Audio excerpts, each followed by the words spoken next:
I sat on the couch, staring at the door, telling myself everything was fine, even though my chest felt tight. When Mia finally came in, I smiled and said, "You're late. Long day." She didn't look at me.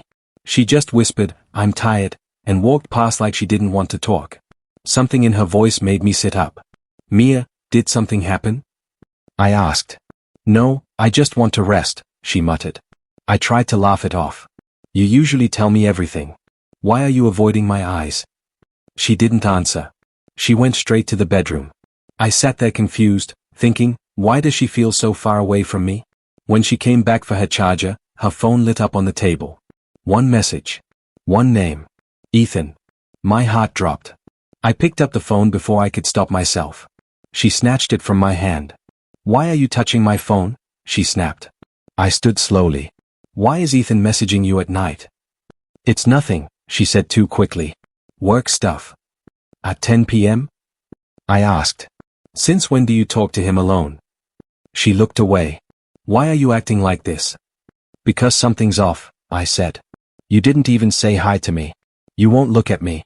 And now Ethan, my best friend, is texting you." "You're overthinking," she whispered. "Mia, look at me," I said. She didn't. I stepped closer. "Did he say something? Did something happen between you two?" "No," she said, louder than before. "Just stop asking." Her voice shook. That scared me more than anything. "Why are you shaking?" I whispered. "Are you hiding something?" She backed away. "I'm going to sleep." I followed her to the doorway. "Mia, talk to me. Please. I love you. If something's wrong, I want to fix it." "There's nothing to fix," she said, pulling the blanket over her shoulders. "Just let it go." But I couldn't. I stood there in the dark, staring at her silhouette. "Mia, is there something going on with Ethan?" She didn't move. Didn't breathe. Didn't even pretend to deny it. "Mia," I whispered again, "I'm asking you a simple question." Her voice came out small. I said, "I'm tired." That wasn't an answer. It was an escape. I walked back to the living room and sat on the floor, trying to make sense of the sick feeling twisting inside me. I kept replaying the message notification in my head. Why him? Why now? Why behind my back? I heard her phone vibrate again from the bedroom. My entire body went cold. I whispered to myself, is this really happening? Is she slipping away from me? The apartment felt different, heavy, silent, wrong. I put my hands over my face and tried to breathe. "Please," I murmured to no one, "tell me I'm imagining this." But deep down, I already knew. Something had changed. Something had broken. I lay there on the rug, staring at the ceiling, hoping the feeling would fade. But the silence from the bedroom felt like a wall between us, one I didn't know how to climb anymore. I whispered, "Why won't she just tell me the truth?" My voice sounded weak, even to me. I felt my hands shaking. I tried calling her name once more, but she didn't answer. I realized then that the woman I loved was slipping into a world I wasn't part of anymore. And for the first time, I was scared of what tomorrow would bring. I kept telling myself everything was fine, but the signs kept punching holes in my confidence.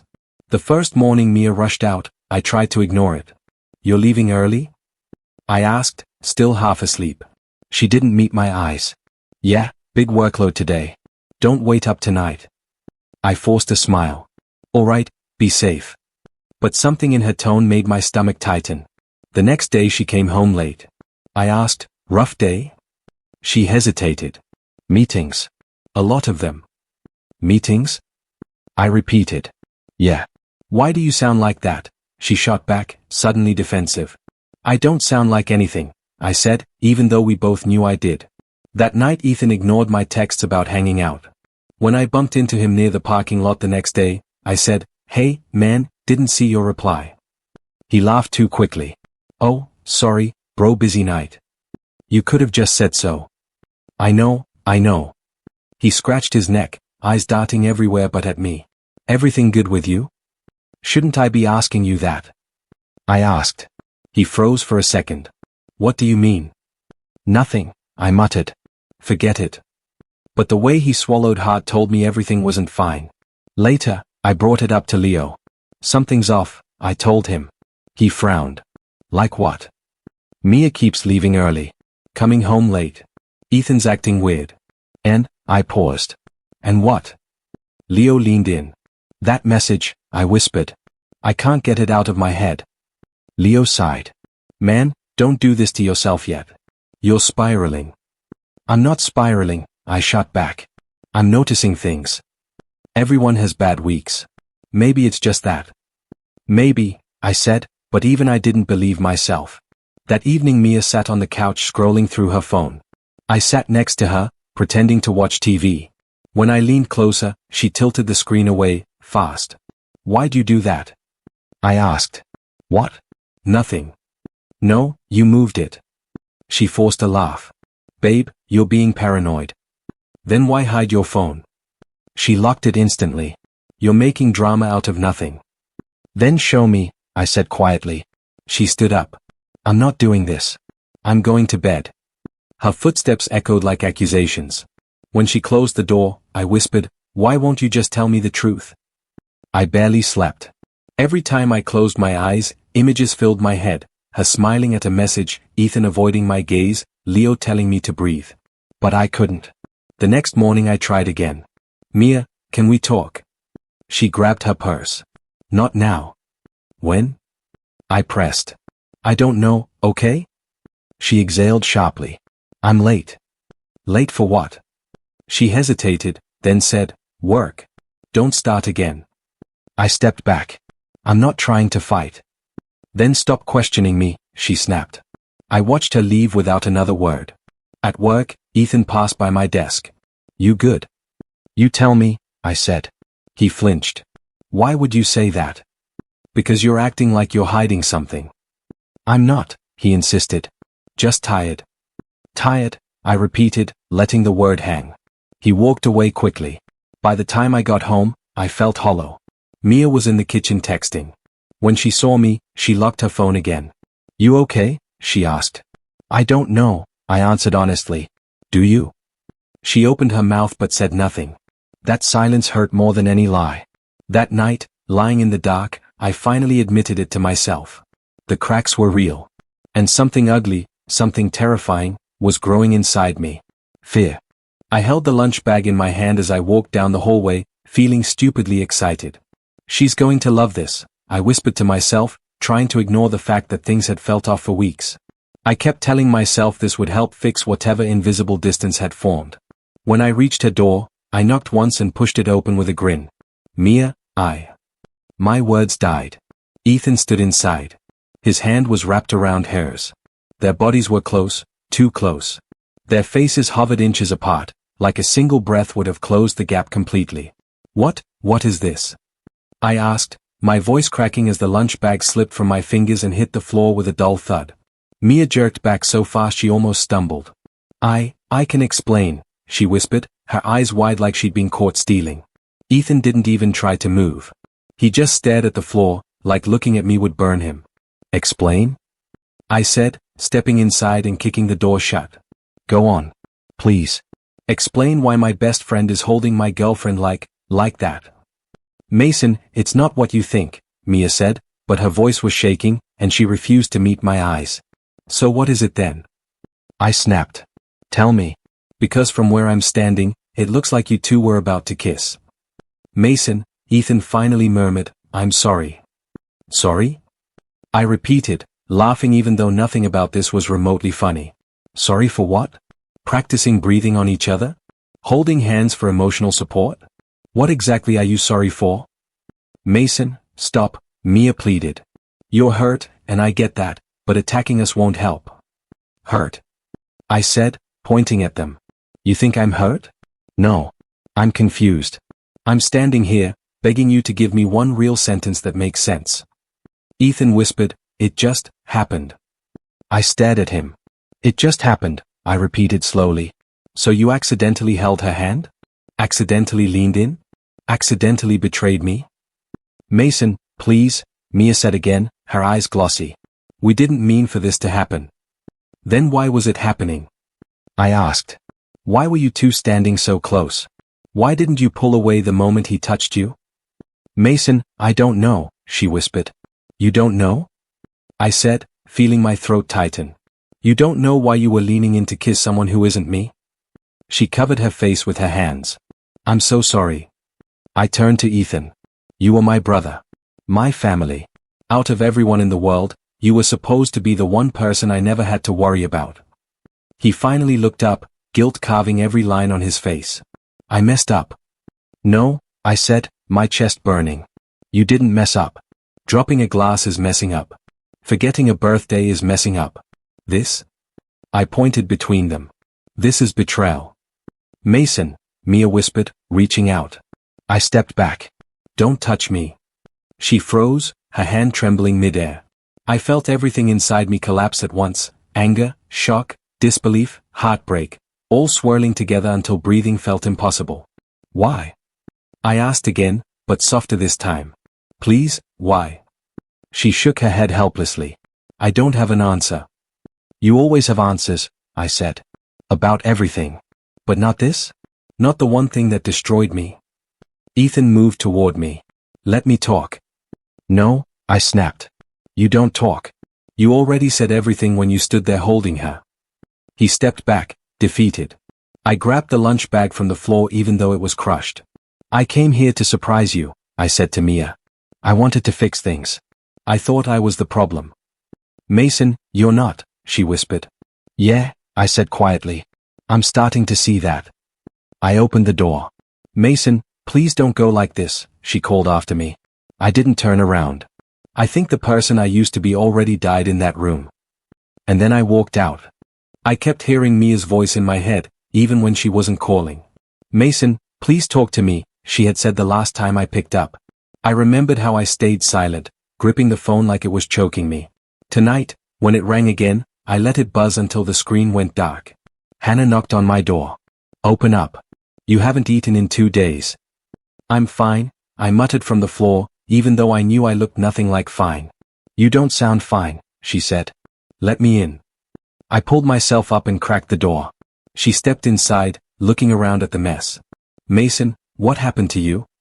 I saw them, I whispered. I can't unsee it. She sat beside me. Talk to me. Please. What do you want me to say? I asked. That every time I close my eyes, I'm back in that office? That I see Ethan holding her like she was already his. Hannah exhaled sharply. Did they say anything after you left? Mia keeps trying, I said. But her voice I grabbed my chest. It hurts. It makes everything worse. And Ethan? Nothing. Nothing at all. That silence is an answer, she said quietly. It's the one that kills me, I whispered. She reached for my shoulder. You can't stay like this.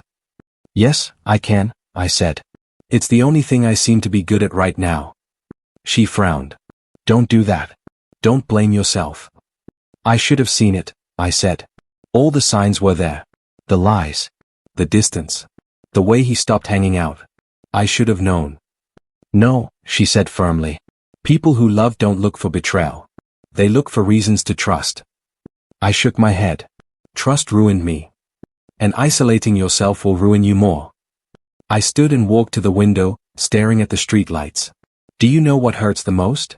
I keep replaying everything they ever said to me. Every promise. Every joke. Every night we hung out. It all feels fake now. It wasn't fake, she said. It turned into something ugly, but it wasn't always that.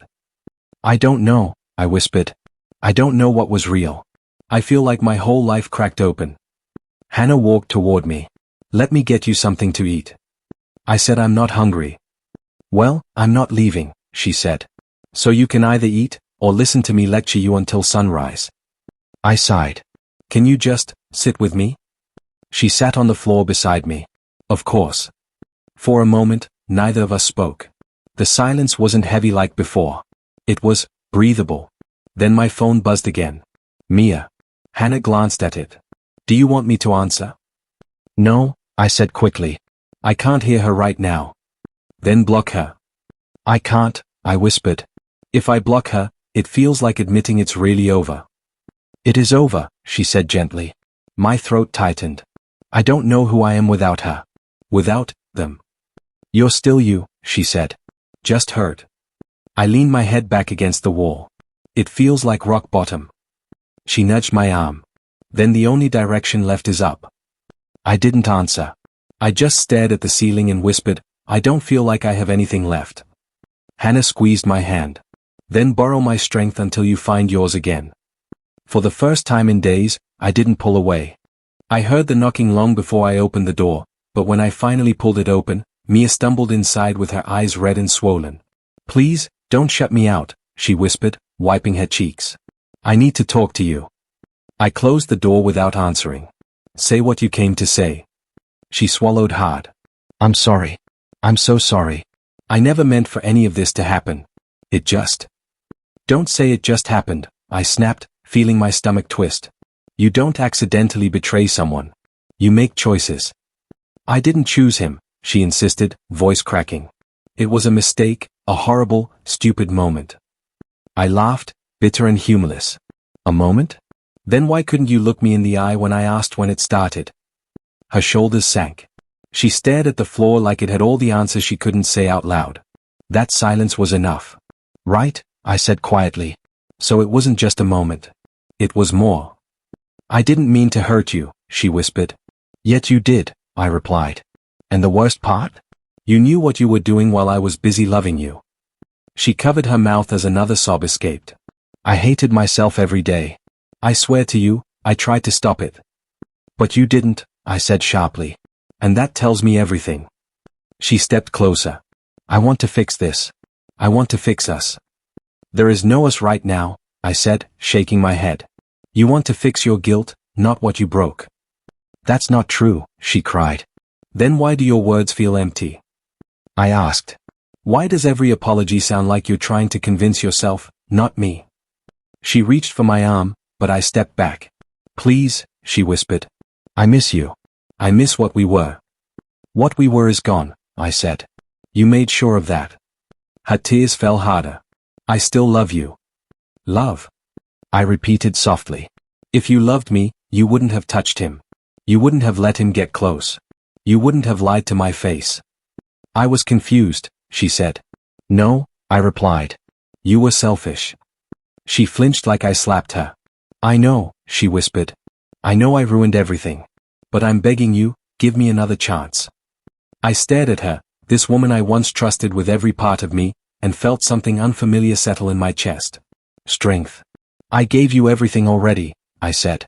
My loyalty, my time, my heart. And you threw me away like it meant nothing. That's not fair, she pleaded. It's the truth, I answered. And for once, I'm not ignoring it. She looked at me through trembling breaths. So that's it? You're done? I don't know what I am, I said honestly.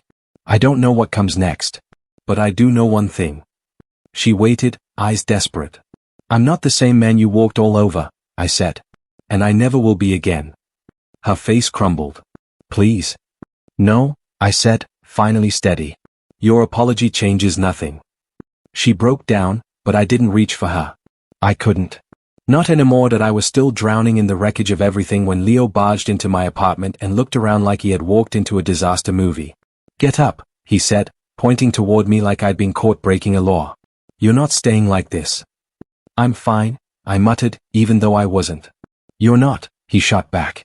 If they broke you, don't let them own you. Stand up. Those words stuck to me like a hook. I sat there, staring at him, feeling something flicker inside my chest. And what exactly do you think I should do? Start moving, he said. Come to the gym with me. Clean. Eat real food again. Do anything that isn't sitting in this darkness. I rubbed my face. I don't know if I can. Yes, you can, he said firmly. You're not weak. You're hurt. There's a difference. His confidence shook something loose in me. Fine, I sighed. Gym first. That's my guy, he said. Let's rebuild you. The gym felt like stepping into a world I didn't belong in. I'm going to embarrass myself, I whispered. No, he said. You're going to start. That's all. I struggled through every rep, my arms burned. My legs wobbled. Why does this feel like torture? Because it's working, he said, laughing. Pain means progress. By the time we left, I felt drained, but lighter. When I got home, I looked around my apartment. Clothes everywhere. Empty bottles. Plates stacked like a monument to my misery. I stood there and whispered, I did this to myself. Then I started cleaning. One dish. One piece of trash. One corner at a time. The place slowly began to look like mine again. The next morning, I cooked eggs for the first time in weeks. As I ate, I caught myself saying, maybe I'm not completely destroyed. Leo called. How's the new version of you? Barely alive, I joked, but I'm trying. That's all that matters. Days turned into a routine. Gym, cleaning, cooking, breathing. Each day felt like one step away from who I used to be. One step toward someone stronger. One night after a workout, I looked at myself in the mirror. I wasn't fully healed. My eyes still carried the weight of betrayal. My chest still tightened at the thought of Mia and Ethan. But beneath that pain, something new burned, a fire I hadn't felt before. I'm not staying broken, I whispered to my reflection. The fire grew each time I pushed through a workout, each time I cleaned a room, each time I chose myself over the heartbreak. I felt myself rising, inch by inch. Leo noticed it too. You look different, he said one night. Better? Stronger, he replied. I nodded. I feel it. For the first time in a long time, I believed it. The hurt was still there, but it no longer owned me. It fueled me. And as that fire spread inside me, I made a promise, quiet, firm, unshakable. If I ever see them again, I said aloud, I'll be the one in control. I didn't know where this path would lead, but for the first time since everything collapsed, I felt a direction forming ahead of me, a version of myself worth fighting for, worth rebuilding, worth. I first heard the rumors on a Monday morning when a coworker stopped by my desk and whispered, "Have you heard about Ethan?" I looked up, confused, and asked, "What happened now?" He lowered his voice. He messed up a major client file and tried to blame the new guy. People aren't buying it. I just blinked, unsure how to react. Seriously? He nodded. He's been getting cornered by the partners all week. I leaned back, letting the words settle. I didn't say anything out loud, but inside I murmured, so karma really works. Later that day, another coworker pulled me aside. Is it true that Mia's been getting warnings? Someone said her boss is watching her closely. I swallowed before answering, I don't know anything about that. She sighed. She's been leaving during work hours. People noticed. Hearing that didn't make me happy. It made me strangely calm. I hadn't done a thing. I hadn't spread whispers or exposed secrets. Life was unraveling around them all on its own. That evening, Leo called. You heard the news about those two clowns? He asked. I exhaled slowly. Yeah, a little. He laughed. You didn't even have to lift a finger. I replied, I'm not celebrating anything. I'm just watching. Leo hummed. Sometimes watching is enough. The next day during lunch, I stepped out of the office to clear my head. I wasn't thinking about them. I wasn't planning anything. I just needed fresh air. But as I turned the corner near the cafe we used to visit, I froze for a second. They were there. Mia sat with her arms folded tightly, eyes swollen like she'd been crying. Ethan kept rubbing his forehead, muttering something I couldn't hear. They looked nothing like the glowing couple I once saw in my nightmares, just two exhausted people drowning in consequences. For a moment, I felt something shift inside me. Not anger. Not sadness. Power. Mia noticed me first. Her eyes widened, and she whispered my name, Ann. I didn't respond. Ethan turned, and his face tightened, guilt pouring off him like sweat. He opened his mouth, maybe to explain or apologize again, but I didn't give him the chance. I just kept walking. Wait, Mia said, rising halfway from her seat. I didn't stop.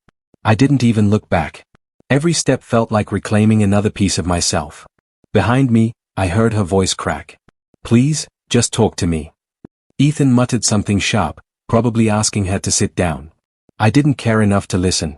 When I returned to the office, Leo texted me, heard they're falling apart. You good? I typed back, better than before. He responded with a fist emoji and, good. Keep rising. That night, I sat alone in my apartment, thinking about what I'd seen. They weren't thriving. They weren't glowing. They weren't living in some perfect world they'd chosen over me. The truth was clearer than ever, their world was breaking. And I had nothing to do with it. For the first time since the betrayal, I didn't feel small.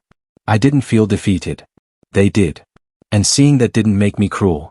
It made me free. I whispered into the quiet room, I'm finally standing taller than the people who tried to tear me down. I knew their downfall wasn't my victory, but it was a reminder that I could move forward without carrying their weight anymore. I felt strength growing in me, steady and real, telling me that this was only the beginning of the person I was becoming now. I was finally choosing myself again. That I was washing dishes when the doorbell rang. I almost ignored it, but something told me to check. When I opened the door, Ethan stood there, shoulders slumped, eyes dull like he hadn't slept in days. I stared at him. "What are you doing here?" He swallowed hard. I needed to talk. I didn't move. About what? He looked at the floor. About everything. About Mia. About you. About what happened. He rubbed his hands together. "Can I come in?" I stepped aside, mostly because I wanted to hear what excuse he came to offer.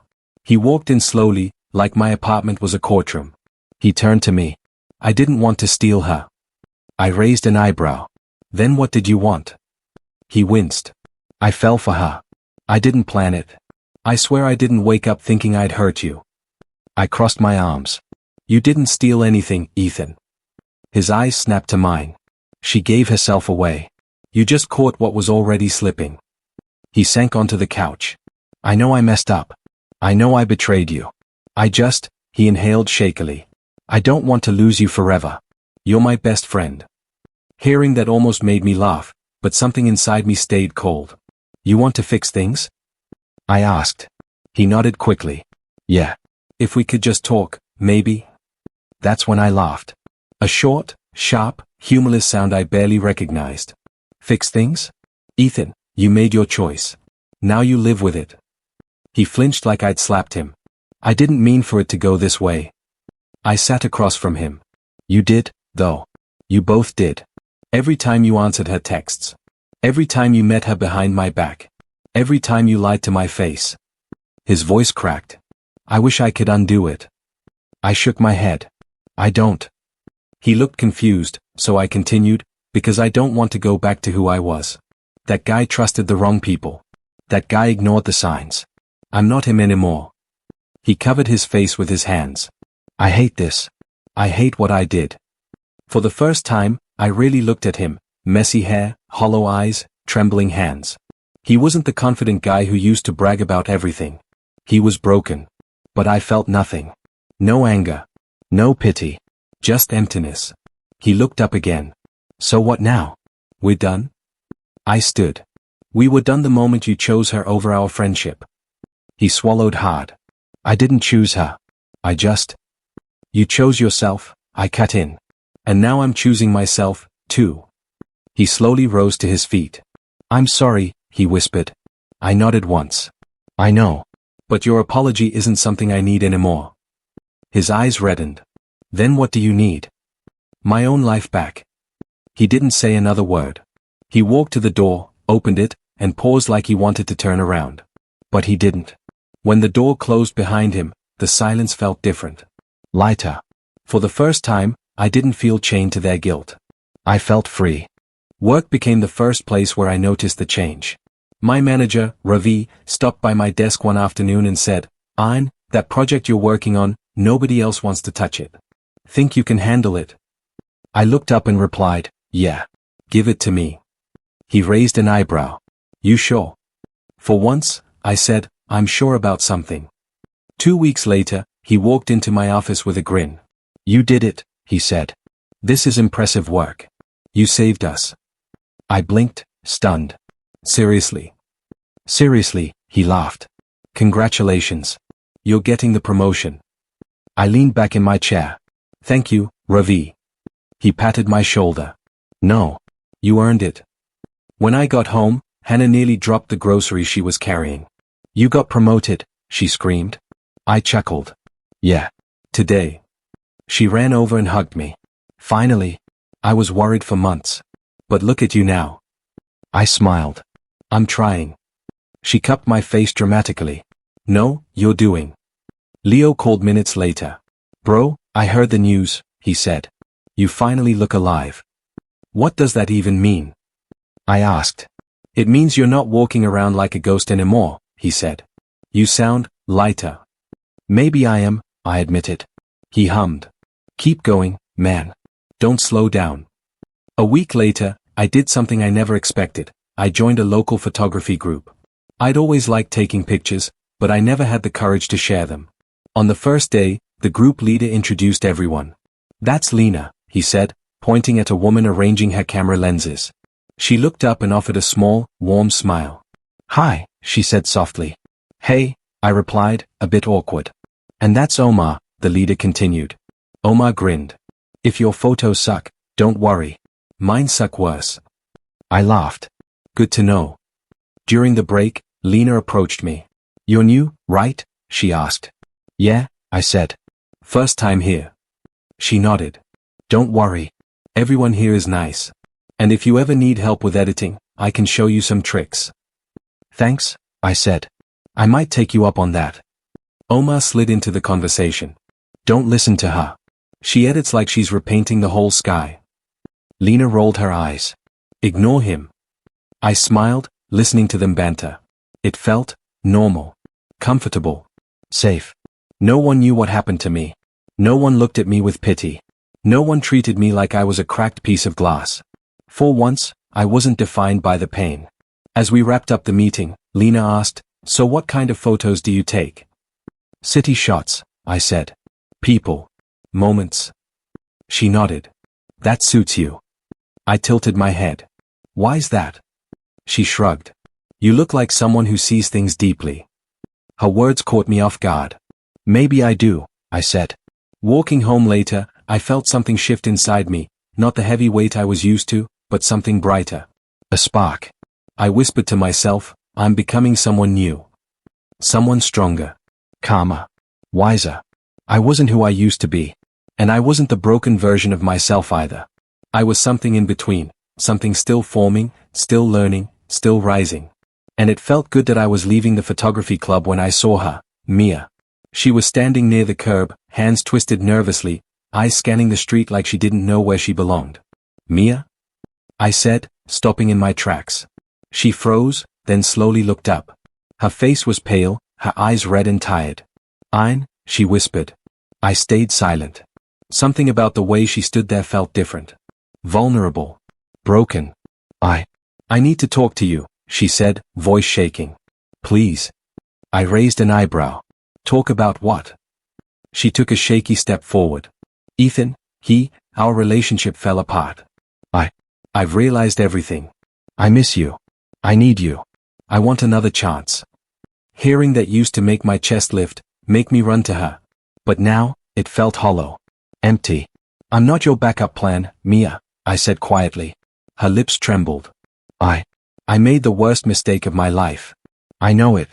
I see it now. You were the only one I ever loved, and I threw it away." I looked at her. Really looked. The woman who once held my heart now seemed smaller than the shadow she left behind. "I'm not here to yell at you," I said, letting my words float in the evening air. "I'm not here to blame you either." She shook her head, tears spilling down her cheeks. I don't know what to do. I thought I could fix everything with him, but it wasn't real. None of it was real. You need to heal," I said firmly, cutting her off gently. "You can't come back to me like this and expect me to pick up the pieces you left behind." Her shoulders slumped, and she cried harder. "I'm so sorry. I never thought I'd lose you like this. Please, just forgive me." I sighed, feeling a weight lift I didn't even realize I was carrying. "I hope you heal, Mia. That's all I can wish for you." She blinked, stunned, like she expected anger or pain. I gave her neither. Just calm. Silence. I don't deserve that," she whispered. "Maybe not," I said softly. "But it's what you need to hear." She sniffled and wiped her face with the back of her hand. Will you ever?" I shook my head. "No. Not like before. I'm not the same man you left behind. I've moved on." Her lips quivered. "I understand." I took a step back. "Take care of yourself, Mia. Learn from this. Don't come back hoping for what's already gone." She nodded, tears still falling, but with a faint glimmer of understanding. I turned and walked away. The cool evening air hit my face, and for the first time in years, it felt like I was walking unchained. The pain she caused, the betrayal, the heartbreak, they no longer controlled me. They belonged to the past. And as I moved forward, I realized something I hadn't felt in a long time: freedom. Finally. Pure, unshakable freedom. Leo called me that afternoon, voice urgent. Ein, you're not going to believe this. I raised an eyebrow. What now? They're falling apart. Completely, he said, pacing on the other end. Ethan lost his job. Mia's been suspended from hers. Their friends, they're turning away from them. I frowned. Seriously? All at once? All at once, Leo confirmed. It's like the universe decided to catch up with them. I laughed quietly, more from disbelief than pleasure. I didn't do a thing? Nope, he said. You just moved on. And karma did the rest. I leaned back in my chair, thinking. I don't feel happy. Not really. I mean, it's satisfying in a weird way, but, I paused, trying to articulate it. There's no hate. No real joy. Leo chuckled. Sounds like you've grown. That's all you needed, closure, not revenge. I nodded, staring out the window. Exactly. I realized the best revenge isn't hurting them. It's becoming someone they can't break. Someone they can't manipulate or betray again. Wow, Leo said. You sound unshakable. I smirked lightly. I'm learning. Every day I remind myself that my peace matters more than their downfall. Good, he said. Because they're circling down fast. Rumors, office drama, personal mistakes, it's piling up. I exhaled. I remember how powerless I felt back then, watching everything fall apart around me. Now, I paused, letting the words settle. Now, their collapse doesn't need me. Karma handled it all. Leo was quiet for a moment. You sound lighter. I am, I said softly. Knowing the past has closed its final chapter feels freeing. The burden I carried for months, years, is gone. So, what now? He asked. Are you going to do something about them? I shook my head. No. I don't need to. Their downfall isn't my responsibility. It's theirs. And I don't need to prove anything to anyone anymore. Leo chuckled. Someone finally sounds at peace. I am at peace, I said, smiling faintly. For the first time, I can focus on me. My life. My growth. I'm not tied to their mistakes anymore. Good, he said. That's what I wanted to hear. I ended the call and sat quietly for a few minutes. I thought about everything, the betrayal, the heartbreak, the lies, the endless nights of doubt. And then I thought about now, the calm, the freedom, the strength I had regained. No hatred. No desire for revenge. Only clarity. I whispered to myself, I survived. I rebuilt. I'm unbreakable now. And in that quiet moment, I felt it, closure. Real, absolute, and lighter than anything I had ever known. The past had ended. Finally that I was sitting in the cafe, camera bag at my feet, when Lena joined me. She smiled like she always did, calm and warm, and said, You've been quiet today. Everything okay? I shrugged. Just thinking about a shot I want to take. Something different. She tilted her head. Different how? Perspective, I said. I want to see things differently now. Life differently, too. Lena laughed softly. Sounds philosophical. You've changed. I smirked. Maybe. Or maybe I'm just figuring out what I want. We walked along the river afterward, cameras swinging at our sides. She pointed at a reflection in the water. Look at that. Doesn't it make everything feel lighter? I smiled, nodding. Yeah. Lighter. I like that. She glanced at me. You're not the same guy I met at the photography club. You seem more confident. At peace. I hesitated, thinking about how far I'd come. I've been learning. Slowly. Trusting again doesn't mean forgetting the past. It means choosing the right people. Her eyes softened. I'm glad you found someone to trust. I hope it lasts. I hope so too, I said, feeling a flicker in my chest I hadn't felt in years. We paused near a bridge, laughing at something Omar had texted earlier. Lena nudged me. See? Life's little things can still be funny. They can, I admitted. I'm learning that. We sat on a bench and shared a quiet moment. I took a deep breath and said, I never thought I'd get here, you know. After everything with Mia and Ethan. I didn't think I could feel normal again. Lena's hand brushed mine. You're here now. That counts. I looked at her, the sunlight reflecting off her hair. It does. I'm learning to be proud of who I am becoming. Not the man I used to be. Not the broken version either. The man I need to be. She smiled, squeezing my hand. And who is that? I laughed softly. Someone who survived betrayal. Someone who didn't let the pain define him. Someone who can feel, trust, and still move forward. Her smile widened. Sounds like a good man to me. I felt warmth spread through my chest. It wasn't complete healing, but it was real. A step in the right direction. I think I'm finally becoming him, I said quietly. Good, she said. Because he seems worth knowing.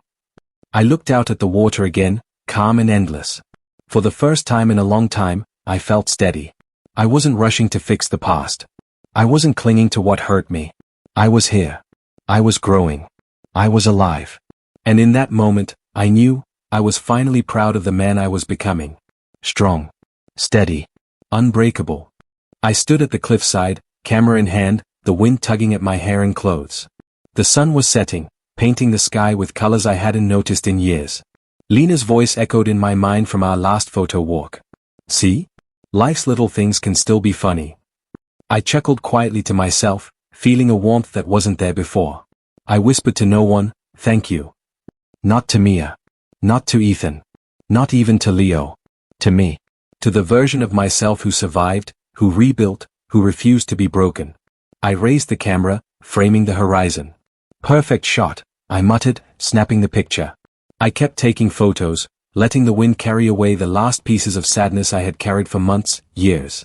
A memory surfaced, Mia's pleading eyes, Ethan's guilt, the nights I couldn't sleep.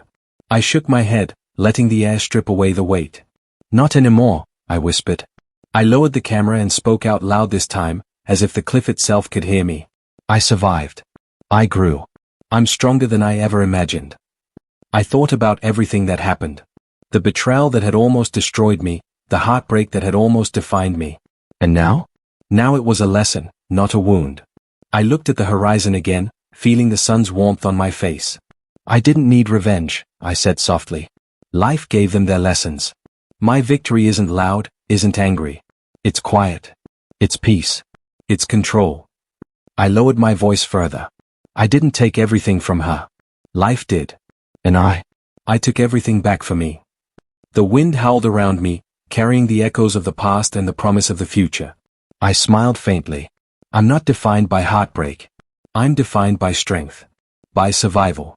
By learning to trust myself again. I took one last photo, the sun kissing the horizon in a blaze of gold and crimson. This is mine, I whispered. All mine. I thought of Lena, of Leo, of Hannah, and even the quiet courage I found in myself. I finally know what it means to reclaim everything I lost, and more. The sun slipped below the edge of the ocean. I lowered the camera, letting it hang at my side. The wind still tugged at me, but it felt different now. Free. I inhaled deeply, letting the salty air fill my lungs, and smiled. I'm alive. I'm whole. I'm me. For the first time in a long time, there was no anger. No pain.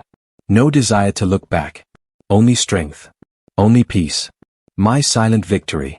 And I finally understood, my story didn't end with heartbreak. It ended with me.